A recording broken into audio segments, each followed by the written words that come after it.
아멘. 감사합니다. 오늘 하나님께서 우리에게 주시는 말씀은 사도행전 10장 36절에서 48절까지 말씀입니다. 사도행전 10장 36절에서 48절까지 말씀, 우리 아유월십 126면에 있습니다.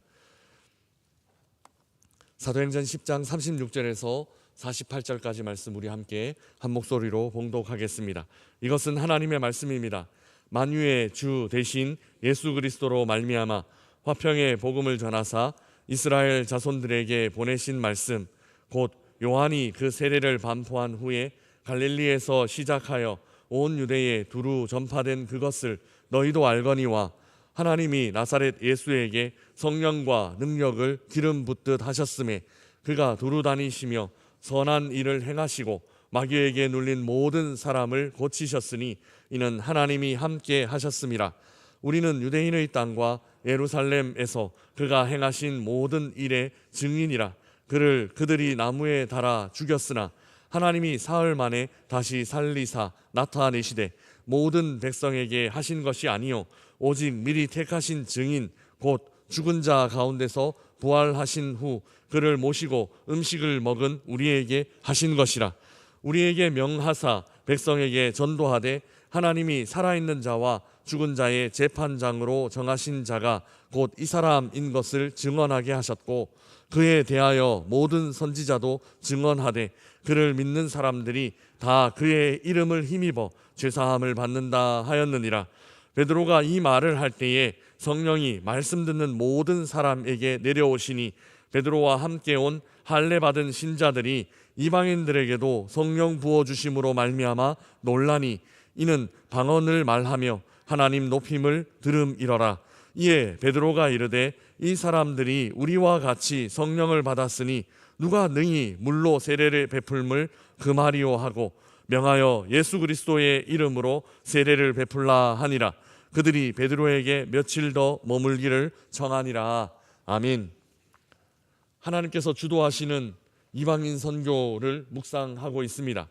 하나님께서는 베드로를 선교사로 세우셨고 고넬료의 집을 선교지로 택하셨습니다. 이렇게 하나님의 역사가 세심하게 진행되고 있습니다. 베드로는 이방인과 유대인 사이에 엄격한 분리를 따라 살아왔습니다. 유대인인 자신들은 정하다 여겼고 또 이방인들은 부정하다 여기는 생각을 갖고 지금까지 살아오고 있었습니다. 이 생각은 고넬료와의 대화를 나누는 중에 많이 해소되기는 합니다. 베드로는 하나님께서 외모로 사람들을 판단하지 않으신다, 외모로 사람들을 취하지 않으신다, 그렇게 고백했고, 이방인들도 이방인들이기는 하지만 중심을 보시고 받으셨다, 이렇게 고백했었습니다. 그러나 베드로 안에는 여전히 유대인에 대한 어떤 우월한 마음, 그런 마음이 있습니다. 오늘 본문에도 그 마음이 여전히 나타납니다. 우리 40절 41절 말씀 우리 함께 읽어보겠습니다. 하나님이 사흘 만에 다시 살리사 나타내시되 모든 백성에게 하신 것이 아니요 오직 미리 택하신 증인 곧 죽은 자 가운데서 부활하신 후 그를 모시고 음식을 먹은 우리에게 하신 것이라. 아멘. 베드로는 부활하신 예수님이 자신들에게 나타나셨다, 이렇게 증언하고 있습니다.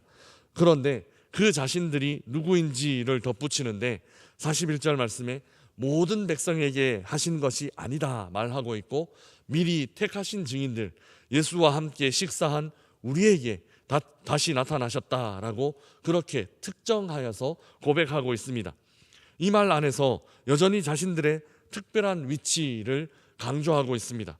자신들은 유대인이고 예수님의 제자들이다 라는 것을 말하며 자신들의 특권과 자신들의 우선권에 대해서 이 말 안에 강조하고 있기 때문입니다.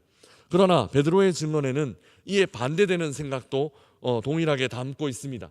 모든 백성들을 구원하시기를 원하시는 것이 하나님의 마음이다라고 증언하고 있기 때문입니다. 우리 42절 43절 말씀 함께 읽어보겠습니다. 우리에게 명하사 백성에게 전도하되 하나님이 살아있는 자와 죽은 자의 재판장으로 정하신 자가 곧 이 사람인 것을 증언하게 하셨고, 그에 대하여 모든 선지자도 증언하되 그를 믿는 사람들이 다 그의 이름을 힘입어 죄사함을 받는다 하였느니라. 아멘. 베드로는 하나님께서 자신들을 증인으로 세우셨다라고 말합니다. 그리고 43절에 그를 믿는 사람들이 다 그의 이름을 힘입어 죄사함을 받는다, 이렇게 선포하고 있습니다. 구원에 대한 보편성을 말하는 것이죠. 누구든지 예수를 믿으면 주의 이름을 힘입어 죄사함을 받을 수 있다, 구원을 받을 수 있다라고 그렇게 말하고 있는 것입니다. 구원은 이처럼 모든 사람들에게 열려 있습니다. 유대인과 이방인 사이에 장벽이 없다라는 것입니다. 유대인들만 구원받고 이방인들은 구원받지 못한다, 이런 장벽이 없다라는 것이죠. 주의 이름을 부르는 자들 모두 외모와 같은 외형적인 조건에 상관없이 유대인이든 이방인이든 구원받을 수 있다라고 베드로는 말하고 있습니다. 베드로는 연설을 하는 동안에 이렇게 오락가락하고 있는 듯 보입니다. 머리로는 모든 사람들에게 구원이 열려 있다라고 생각하지만 그의 마음은 여전히 유대인의 우월성, 또 이방인에 대한 배타적인 마음, 이런 마음을 내려놓지 못하고 있는 듯 그렇게 보입니다. 베드로가 뭐가 부족하거나 또 다른 사람들보다 어떤 고집스러움이 강해서 이런 부분이 나타난다라고는 볼 수 없습니다. 어떻게 보면 어쩔 수 없는 부분 아닐까 싶습니다.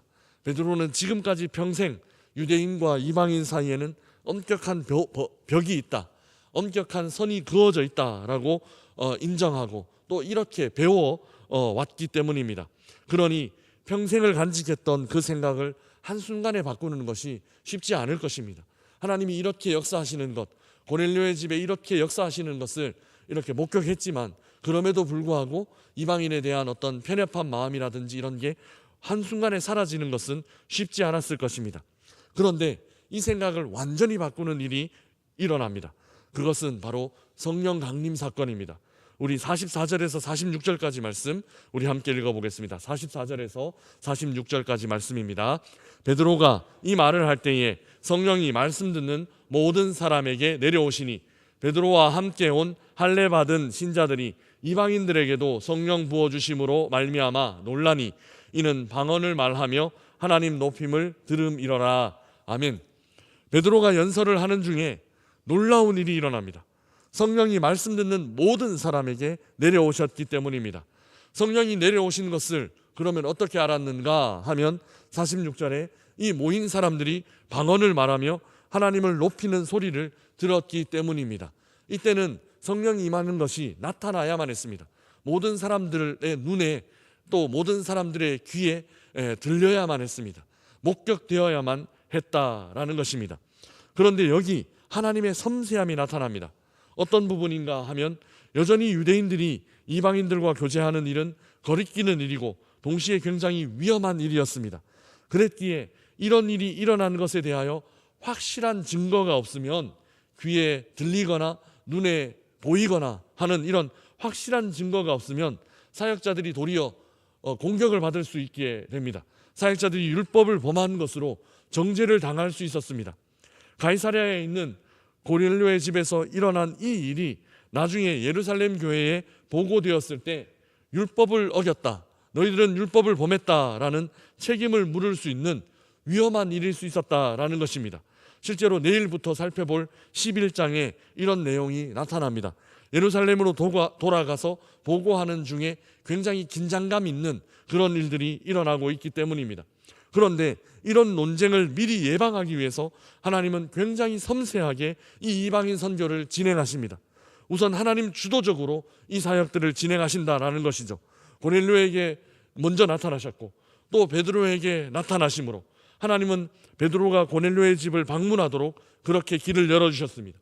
그리고 성령을 부어주시는데 사람이 어떤 개입함으로, 사람이 어떤 성령을 주는 일로 개입함으로 나타나는 일이 아니라 성령을 부어주심으로, 일방적으로 성령을 부어주심으로 모든 일이 하나님 주도적으로 일어날 수 있도록 그렇게 확실하게 이 일을 이끌어 가셨다라는 것입니다. 그런데 그 하나님의 섬세한 역사는 여기에 그치지 않습니다. 우리 45절 말씀 다시 한번 읽어보겠습니다. 45절입니다. 베드로와 함께 온 할례 받은 신자들이 이방인들에게도 성령 부어주심으로 말미암아 놀라니. 아멘. 45절은 고넬료의 집에 베드로의 동행이 있었다라고 말하고 있습니다. 베드로 혼자 고넬료의 집을 방문하는 것이 아니었습니다.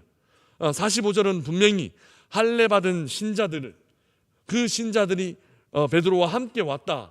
그리고 그 할례받은 신자들이 그 이방인들에게 하나님께서 성령 부어주시는 이 장면을 목격했다. 그 소리, 방언으로 말하고 하나님을 높이는 소리를 들었다. 이렇게 섬세하게 기록하고 있다라는 것입니다. 할례받은 신자, 할례받은 믿는 사람들이라는 말은 유대인 그리스도인들을 의미합니다. 이들은 베드로와 같이 유대인들의 우월감, 또 유대인들의 선입견을 가진 사람들이었습니다. 그런데 이들이 무슨 역할을 하는가 하면, 이들이 이 이방인들에게 성령 강림한 사건, 이방인들에게 성령이 임한 사건의 목격자요, 증인의 역할을 하고 있습니다. 율법에는 한 사람의 증언으로는 증언이 성립될 수 없습니다. 두세 사람의 증언으로 그 법적인 효력이 있도록 그렇게 율법에는 말하고 있습니다. 그래서 하나님은 베드로 혼자 보내지 않았습니다. 이 할례받은 신자, 유대인 신자들과 함께 이 현장을 목격하도록 그렇게 동행을 보냈다라는 것입니다. 하나님은 이처럼 섬세하고 완전한 계획을 갖고 계십니다. 단순히 일을 계획하시고 단순히 일을 진행하시는 것이 아닙니다.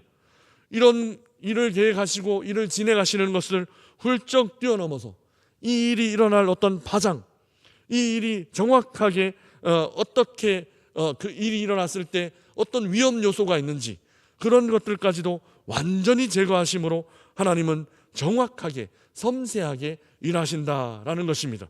이 일을 정확하게 증언할 목격자까지 미리 완전하게 준비하심으로 이 일이 사람의 일로 흐지부지 되지 않도록, 이 일이 하나님의 일로 완전히 증거되도록 그렇게 섬세하게 계획을 세우시고 일을 진행하신다라는 것입니다. 그래서 베드로는 마음 편히 다음 일을 진행할 수 있었습니다. 그 다음 일은 세례입니다. 물로 세례를 주는 일입니다. 우리 47절 48절 말씀 우리 함께 읽어보겠습니다. 이에 베드로가 이르되 우리와 같이 성령을 받았으니 누가 능히 물로 세례 베풀음을 금하리요 하고 명하여 예수 그리스도의 이름으로 세례를 베풀라 하니라. 그들이 베드로에게 며칠 더 머물기를 청하니라. 아멘. 베드로는 이방인들이 성령 받는 장면을 목격하고 세례 줄 결심을 자연스럽게 합니다. 이는 이전의 베드로였다면 결심할 수 없는 일이었습니다. 이전의 베드로였다면 이는 감히 행할 수 없는 일이었습니다. 하나님께서 이 모든 일을 진행하셨고 이제 그 일을 보았기 때문에, 이방인들이 성령 받는 것을 보았기 때문에 이제 베드로는 마지막 선택하고 마지막 결정함으로 이 일을 마무리하게 됩니다. 베드로의 말 중에 가장 중요한 말이 하나 있습니다. 그것은 47절 말씀에 우리와 같이라는 말입니다. 우리와 같이.